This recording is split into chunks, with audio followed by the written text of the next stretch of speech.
I was just sitting and looking through and scrolling through my feed when it comes to, everything that has been going on in the media lately concerning Kobe Bryant in particular, especially these last couple of days, and how a lot of people have been going in on Gayle King and Okra Wickford, as I call her, Stale King, because a lot of people have come up with different nicknames for her.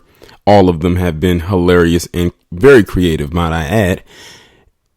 Stale King and Okra, the Mammy Supreme Wickford. And I had a serious light bulb moment, and it didn't dawn on me, and I don't know if anyone else picked up on it either.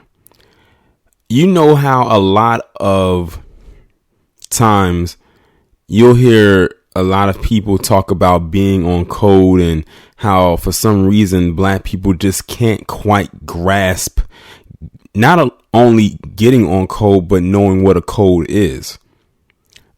I don't know if y'all noticed this, but ever since the passing of Kobe Bryant over 2 weeks ago, black people, for the most part, this is probably the most on code we've ever been, ever.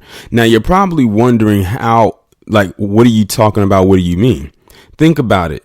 When he passed tragically, him and his daughter and those other people in that helicopter, but specifically him, because he was the main target in that helicopter crash, people came out in droves and started attacking this man's character, not even an hour into us finding out that he died in a tragic way. And, I know it hit differently for his wife and his surviving daughters.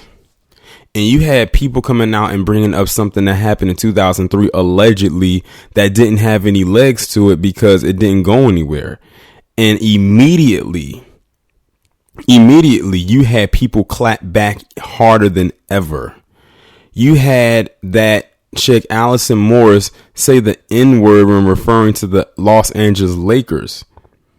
And people got in her ass immediately to try to get her removed. Now, we know she's most likely not going to get removed, but she definitely got a good verbal reprimanding from black people in particular when that happened. And of course, you had some people come out and say, well, I can't support Kobe Bryant because of who he was married to. That got shut down immediately as well. But it wasn't until the Gayle King situation where black people really got on code. Because for a long time, many people have had an issue with Gayle King or Stale King and Okra the Mammy Supreme for such a long time. But it was just that we could not figure out a way to come at them, because they have always been getting and receiving cover.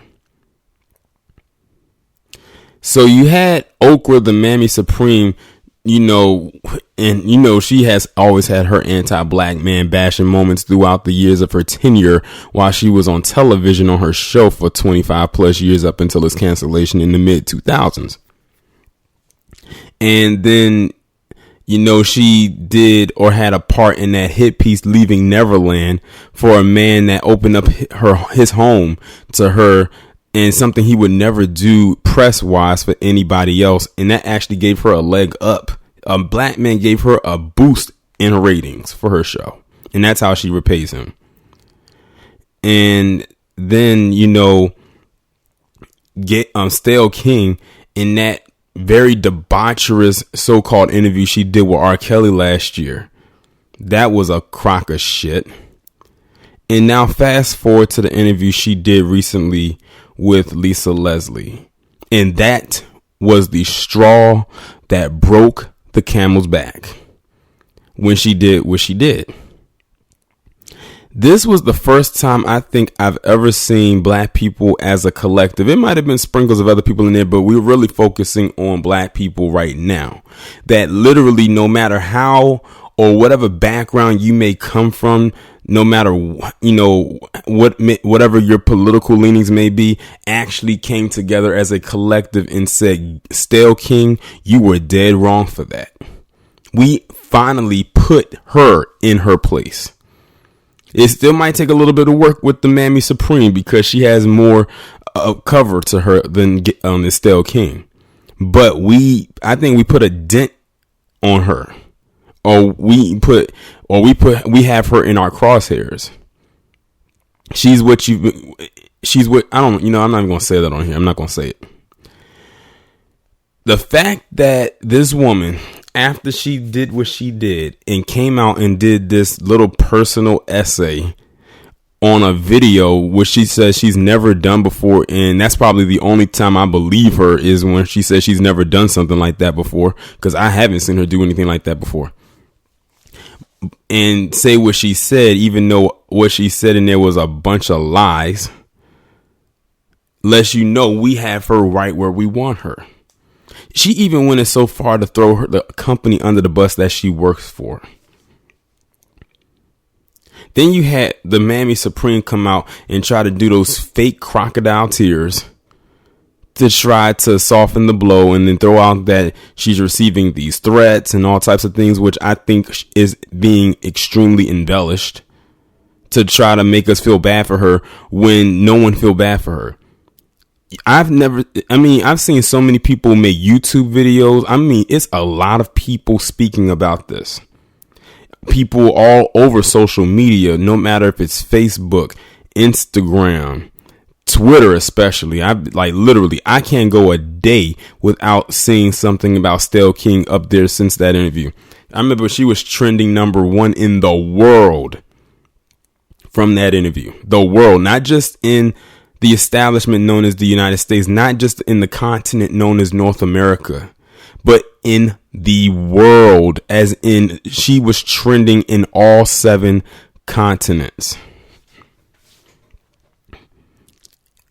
And people who sometimes never even speak out about anything went in on her, because we see it for what it is.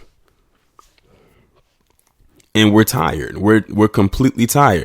We just have to make sure we keep this same energy. We cannot allow ourselves to, I guess you can say, falter or get too, I don't want to say lazy, comfortable. Don't get too comfortable. We need to continue to keep our foot on the neck of Gayle King and the Mammy Supreme. Those two especially. Of course, we're going to continue keeping our foot on the necks of others, but those two right there have always been an issue, especially the Mammy Supreme. She gave birth to a lot of this. She gave birth to your Gayle Kings. And we're just here to say we're tired. We are sick and tired of their BS. Both of them have collectively shown that they will do anything or any trick for that crummy, dry butter biscuit. Even down to being, I guess, what you can call a decorated court jester. Clown makeup and all. But like I said, this is probably the first time I've really seen us collectively be on one accord when it comes to this. Because when it comes to the R. Kelly thing and the Bill Cosby thing, there's still some division there. Still a lot of people that will say what they say. It's not as one concise thing.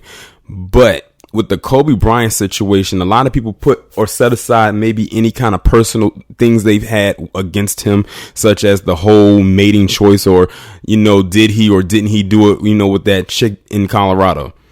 And have collectively come together to say, Gayle King, you were wrong. You were wrong.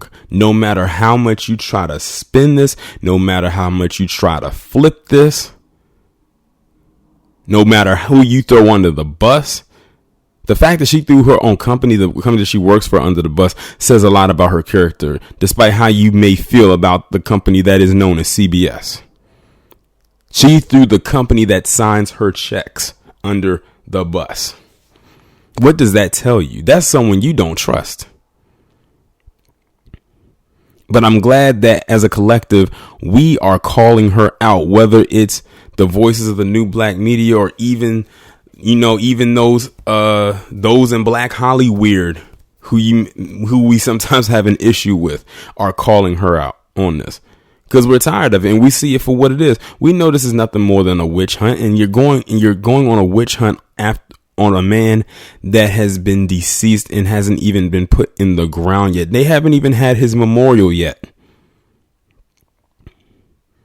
Like I said, the sheer disrespect. But that time is over. Playtime is over. We mean business now. But like I said, the reason why I said we got to keep this energy up is because it's not going to stop. It's not going to stop with your stale kings or your Mammy Supremes. It's going to be others out there that may not even have a bigger platform than they do, but they have a reach and they can reach a certain audience. Because don't forget, and I put this out there on my Twitter account, don't forget you have your Gloria Allreds and your Lisa Blooms. Those two right there are like the white version of the Mammy Supreme and Stale King. The only difference is those two are mother and daughter. So we know where Lisa Bloom gets it. But one thing that they do have in common between the four of them is they all have a collective hatred for black men. That's one thing all four of them have in common. But like I said, you have your Gloria Allreds, you have your Lisa Blooms, the Saltine Queen. She's I can definitely throw her in there because she said something the other day. It wasn't about Kobe Bryant, but it was about another black man, another successful black man. Despite how you may feel about him, and a gang of others. And don't think it's just the women; it's the men too. Like your Mark Lamoise Hills, your Jason Fatlocks, and a few others.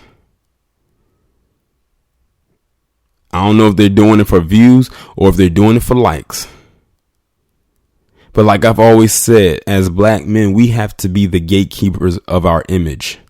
Because they're trying, at this point, they are digging away at our image. They're trying to tarnish it. You've seen the videos I've done recently with, about Pastor Troy and, Billy Porter and Lil Nas X. That's right there, the chipping away at our image. That's a factor. One of many, might I add. And even then with that situation, with the whole Sesame Street thing, we're getting on code with that and saying that's not cool. Because it's not just the thing about Billy Porter going on Sesame Street wearing that gown. It's the fact that it's catered to children. That's not the time nor the place to do or act and behave in that manner. And they know that, but they don't care. At the end of the day, they're just going to get a check. Maybe. They'll definitely get the views. And like I said, in this day and age, attention is currency. But I'm glad that as a collective, we are getting on code when it comes to dealing with this Stale King thing. Let's hope that it continues even beyond her. Because at the end of the day, all we can do is keep our foot on her neck. Because we don't own CBS. We don't work for CBS. We're not in a position to remove her from her position. At the end of the day, they make that final call. But we can still continue to bring heat and fire and continue to charcoal, bake, fry, fricassee, toast, roast, boil, bubble, whatever, her ass. And her sidekick, too, is definitely not exempt. I feel like this is a brand new day. But it is what it is. Let's let it continue. Like Lauren London said at Nipsey Hussle's memorial last year, the marathon continues. This is only the beginning. They're finally hearing our voice, and we're not going to shut down for anybody. So to anybody out there that feels that they can I guess you could say, cross us in the way that they are doing right now, especially when we are trying to do nothing but honor what we consider our own icons and legends. You better tread lightly and think again. Y'all let me know what y'all think about this down in the comments. Like, share, subscribe. Make sure to follow me on Twitter if you haven't done so already. Have your notifications turned on, and I will talk to you in the next one.